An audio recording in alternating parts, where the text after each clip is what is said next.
اور یہاں آپ کو بریکنگ نیوز دیں گے کہ سمود فلٹیلا غزہ کا محاصرہ توڑنے میں کامیاب ہو گئی ہے۔ غزہ کی جانب سے جانے والی سمود فلٹیلا کی ایک کشتی فلسطینی پانیوں میں داخل ہونے میں کامیاب ہو گئی ہے اور اطلاعات کے مطابق اسرائیلی ریڈاروں کو چکمہ دے کر میکنو نامی یہ کشتی اب 14 کلومیٹر دور ہے اور غزہ کے ساحل کے قریب پہنچ چکی ہے۔ دوسری جانب 10 کشتیوں کے قریب بحفاظت غزہ کی جانب سفر جاری ہے، جن میں سے کچھ صرف 14 کلومیٹر کے فاصلے پر ہیں۔ فلوٹیلا میں شامل کشتیوں کا مقصد محصور فلسطینی عوام تک انسانی امداد پہنچانا ہے۔ اور یہاں آپ کو بریکنگ نیوز دیں گے کہ سمود فلٹیلا غزہ کا محاصرہ توڑنے میں کامیاب ہو گئی ہے۔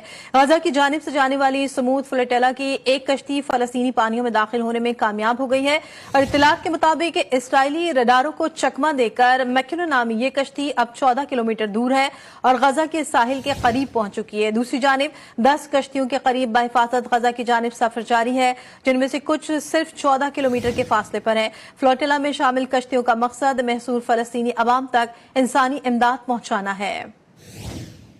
اور یہاں آپ کو بریکنگ نیوز دیں گے کہ سمود فلٹیلا غزہ کا محاصرہ توڑنے میں کامیاب ہو گئی ہے۔